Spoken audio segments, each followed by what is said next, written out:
The International Festival of Dinagyang, Iloilo City, Philippines goes to New York and bites the Big Apple. Viva Señor Santo Niño! Viva! Viva! Viva! Dinagyang! And 100,000 Filipinos watched. Mabuhay and welcome to this grain of sand. I'm Hazel Andrea Stewart. Let's go back a bit, as I would like you in New York to see the winning performance that led up to the visit to the States. In 2011, the Freedom Grandstand in Iloilo was packed as Tribu Panay, the winning tribe of the Dinagyang Festival, was coming for a celebratory performance. Why? Because they had not only won the Dinagyang Festival, but the greatest festival in the Philippines, Aliwan. This takes place in Manila and is open to the whole of the Philippines. Unfortunately, the winning choreographer Romel Flogan couldn't go, but you will see later that Tribu Panay from Fort San Pedro National High School was in the very capable hands of George Susvilla. When we got home, Dr. Blesilda Floro, principal of the school, had this to say. Yes, at first I was worried, but really George was an example of how a team should really work. Because Romel was not able to go with us, so George took over the responsibility, and I'm very happy and proud because he was able to do it well. Wow, actually this New York, it's my first time. My very happiest moment is when we got done a street dancing during the Philippine Independence Day parade, because some Ilonggos there are saying and crying, "I'm proud to be an Ilonggo." Wow. So I'm proud also to be an Ilonggo. Well, I'm so happy about that trip. But Ilonggos in Iloilo City weren't going to be outdone in showing gratitude for their international award-winning Dinagyang tribe.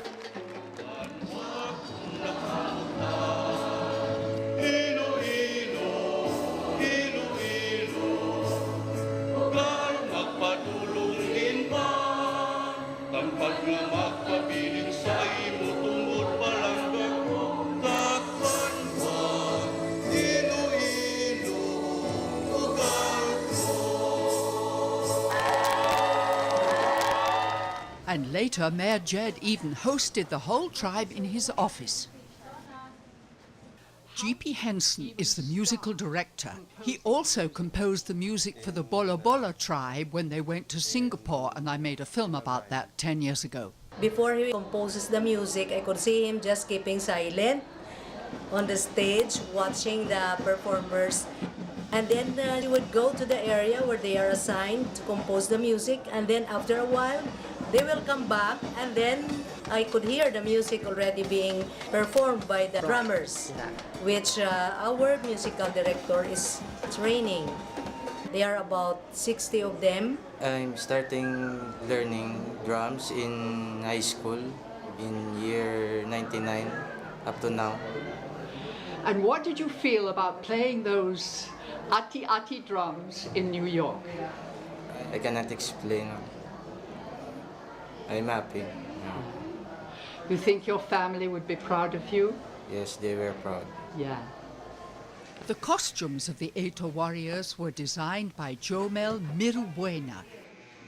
Actually, we have a lot of costumes because in Dinagyang, we are make 60 pairs of costumes. So in New York, we left the other pairs, and then the other warriors or dancers find another costumes which is fit to them, because we have plenty of costumes here.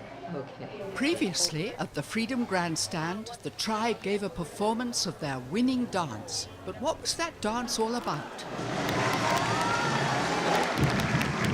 The Dinagyang dances start off depicting the Aitas, the small aboriginals who were among the first occupants of the Philippines about 30,000 years ago. They possibly walked to Palawan from the island of Borneo on a land bridge about 5,000 years ago. The Atas are a hunting people living in the northern part of the Philippines on the island of Luzon and are still among the most skilled anywhere on Earth in jungle survival. And you may be surprised to hear that during the American War in Vietnam, the US naval base at Subic Bay was conveniently located close to the Ata village of Bastolan. Many Vietnam veterans were trained in jungle survival here before they ever went to Vietnam.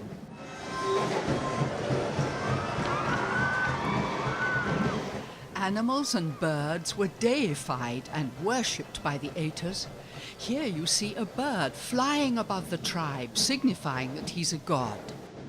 Although this has been shown on television before, I wanted you in New York to see the beautiful painted props that of course couldn't be taken to the States.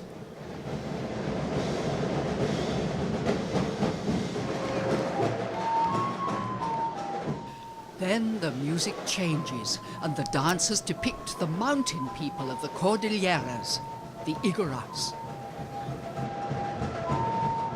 Enter the Babaylan. These were mostly women with special gifts who were looked up to as healers or folk therapists who could foretell the future. The Babaylan followed rituals and chanted and later was suppressed by the colonialism of the Philippines. Then the tribe changes into the final vibrant red costume with a huge eye in the center of the headdress, which, according to the costume design statement from Jomel, symbolizes vigilance, awareness, and dedication to the Señor Santo Niño.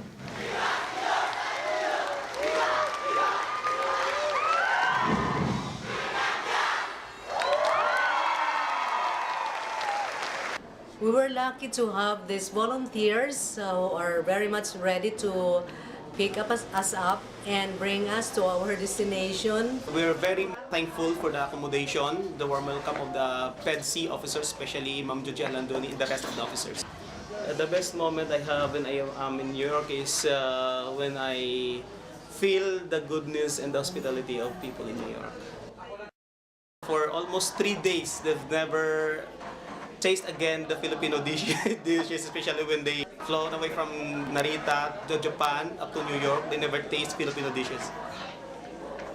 I feel nervous to our performance because I am not really sure what will happen to us.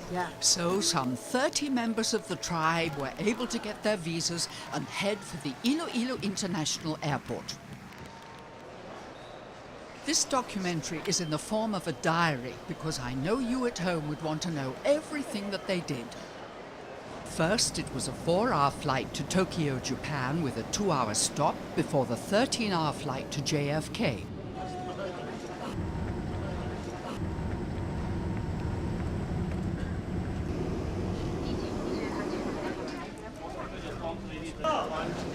On arrival, they were met by Tessie Lapides, who used to be head of maths at Fort San Pedro National High School. Then all that luggage had to be dealt with. Then, of course, it's essential to look good for one's first arrival in the States. The group was staying at the San Lorenzo Ruiz Chapel as the guest of the Philippine Independence Day Council, who fed them the Filipino food that they loved. Mayor Jed was there to meet them, and then the first of many group photos had to be taken.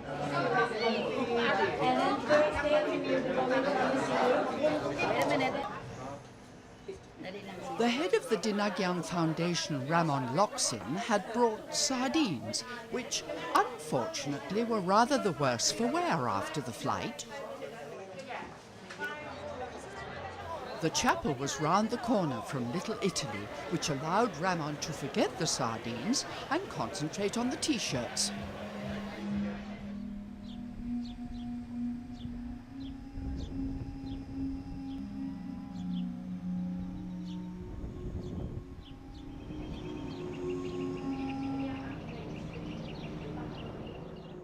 A few of us had the great privilege of being the guests of Cora here at the fabulous Liberty Park. All right, enjoy. the Dinagyang is here in Port Liberty. Yay!